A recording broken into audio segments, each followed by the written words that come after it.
Hi, I'm Marius from MWS Photography, and welcome back to another episode of Digital Photography Today, the show where you will learn how to become the master of your camera. Now, today's topic is macro on the cheap, and I've got two new gadgets here that I want to show you that will assist you to take much better macro pictures. Now, the camera that I'll be using is the Canon PowerShot SX50HS. You can use any camera for this. It can be a bridge camera, it can be an SLR camera. The only important thing is, for instance, on the PowerShot SX50HS, if you don't have the bayonet adapter that fits on the front of the camera, so that you can connect a filter to it, so you can screw the filter in here. If you don't have that, you won't be able to attach the filter or the ring light. So you first need to get that bayonet filter. You can look at the episode on filters that I did to see more about filters and what you need to connect the filters. I explain everything in there. And then also shooting macro. I'm not going to cover the settings again like I did in a previous episode where I showed you how to shoot macro on the SX50HS. So watch that episode as well, where I'm going to go over all the details of how to go closer, which settings to use in the camera. To save time, I'm going to cut that out. So just watch that video. Okay, so as long as you've got a full filter ring in the front of your camera, you can connect the filters and you can connect the macro ring light. So then you're sorted. Okay, now the first thing I'm going to show you is this set of Vivitar close-up filters. Now most of your filters will come in a bag like this, and you'll see you've got a +1, you've got a +2, or it's 1 and 2, and I don't know which way it is now, but you've got a +1, +2, +4, and a +10. You'll notice the +1 is very thin compared to the +10, which is, if you look at it like that, you'll notice it's got a curve at the top. It's a very thick filter. So these macro filters, the higher the plus number, for instance +10 or +4, the closer you can get to the subject. So this works on your SLR camera, it works on your bridge camera, it does exactly the same thing. It allows you to go closer. Now you can stack these filters. For instance, you can put a +4 with a +10 or +2 or +4. You can mix them around, but I tend to not to go too crazy with stacking them because it does affect the image quality for me. I prefer most of the time to use only one because you can get really close with this. A +10 is already very powerful. You'll soon notice when we use it. Okay, so I bought this on eBay quite a while ago and I paid $16 odd for it. And you can get these really anywhere. If you search on eBay or Amazon, your local camera store, you'll find these close-up filters can be very easily found. So there are tons of different brand names out there as well. The only very important thing is you need to look for the correct ring size. For instance, this is a 67mm bayonet adapter I've got on here. So this also is the 67mm filters, otherwise it won't fit on there.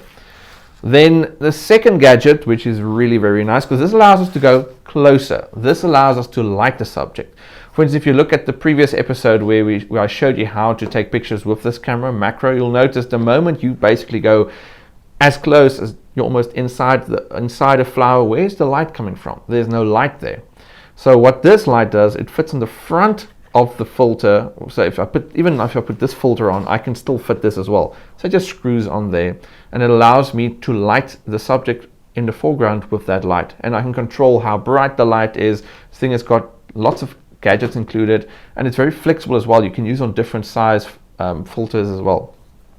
So inside the box on this one is a Travor LED ring flash or macro ring flash. Again, you're going to find tons of different brands of this. I chose this because I did like the LCD screen on the back. I looked around for quite a while until I found this one, which I liked. So again, you'll find tons of these, and I paid $36 odd for this one, also on eBay. And on the inside, you will find you're going to have the ring that's going to fit in front of the camera, and you can take this thing off.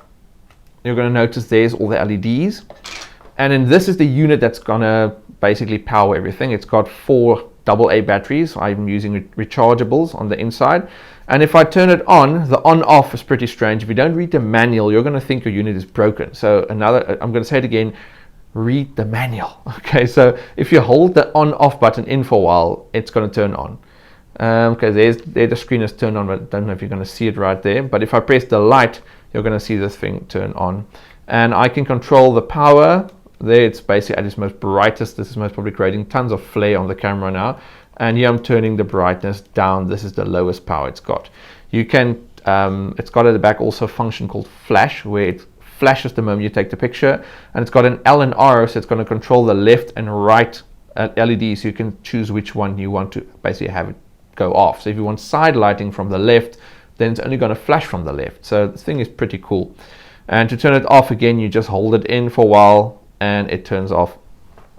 Okay, and on the inside, like I said, the thing has got tons of accessories. You're going to find your color correction rings, as well as very nice diffuser. I can't remember what the name is. They called it, where's the manual? They called it Oyster White. So this is like a diffusion based one. And I prefer to use this so I can get the max amount of light. But if you do want softer light, I'm sure that one will give you a much softer light than this one. This is going to be very direct. And it's got a little line on the thing, so you just align it there. It's got a little red line there, so you just put it at open and just twist it to close, and then it's in there. Then there's also this little handy stand, so maybe you're not using the camera, or you don't want, because this thing goes on top of the hot shoe. This thing fits in here, so I'm going to put it on soon when you take pictures, but maybe you don't want to use it for that. It's got the stand, you just slip it in there and close the this ring right here. And then you can have this on whatever you want it on, and then power it like this. But I haven't used this yet. I've only used it as for, and now it's stuck. Okay, I'll get that out in a while. I've only used it on the camera. Now, on the inside, this is very important. You've got an entire set of different rings. So here's, for instance, the 72 millimeter. Here is a 77. 62, I think this is going to be the 67. This is the one we're going to use. So if you've got different size lenses, you can fit this on different sizes as well. There's also smaller rings. So here we've got the 58, the 60, not the 60, sorry, the 49. It's upside down, the 55, and I think this will be the 52.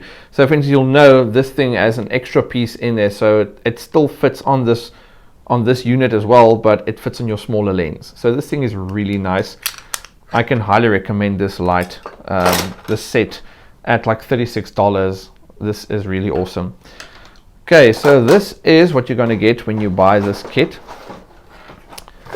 And then to put it on the camera, it's really simple. I just don't know why this thing is stuck so bad now. Okay, I got the little leg off. It was quite a mission.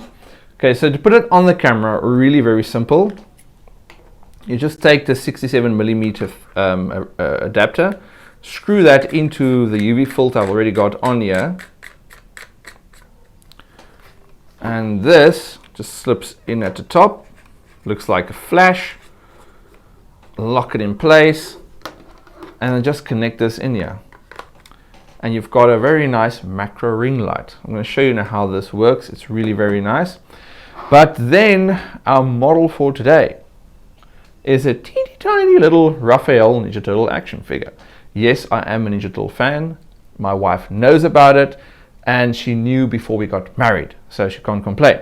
Okay, so let's take some pictures with the light as well as this to show you how to get closer and how to get better light on your macro subject.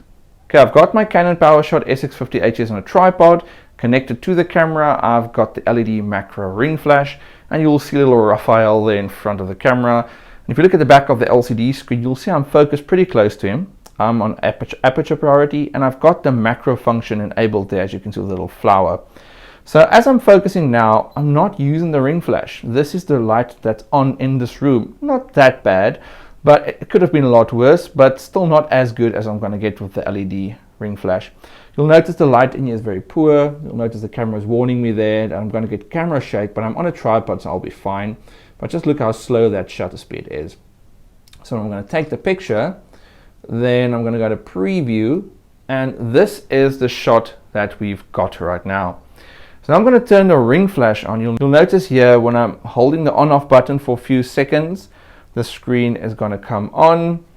And you'll see here I've got an option called light, flash, left and right. So at the moment it's set to flash. So when I'm focusing now, you'll notice my shutter speed is still very slow because the light is not turned on permanently.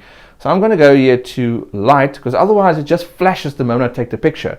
just look at how that image has now changed. So I'm using that ambient light, and then on the screen I can see what it's going to look like. So this is just awesome. Okay, so now I'm going to focus halfway, and you'll notice my shutter speed has now increased to 1/320th of a second. So a lot faster. I can take this image handheld. You'll also notice the background is completely black. And the reason for that is the inverse square law. Because the light is very close to little Raphael, the light fall off is also very extreme. So the closer the light goes to Raphael, the darker the background will become, because the light fall off is a lot quicker, and that's called the inverse square law. I think I'll have an episode on that as well in the future. But if I'm taking the picture now and we go to the preview screen, you'll notice the lighting is just a lot better on this image than on the previous one. Okay, now if I want to go closer to Raphael here, you'll notice if I'm zooming, I'm going to come to a point where the camera will just tell me, sorry, I'm not happy. For instance, there it's starting now. It's not happy with me. So what I'm going to do is I'm going to pause for a second and put that macro 10 plus filter on, the 67mm plus 10 macro filter, and then we're going to focus even closer until we can take a picture of only Raphael's face. Okay, I've attached the plus 10 close-up filter. You'll notice I'm still using the macro ring flash to light little Raphael, which I've moved back a little. But then I also zoomed in closer on the power shot, and I'm taking a picture of only his face now. So when I'm focusing, you'll notice the camera is still happy, and I can take the shot, and then this is the image that we're getting just by using that plus 10 close-up filter. And I can actually go even closer than that and just look at that nice shallow depth of field.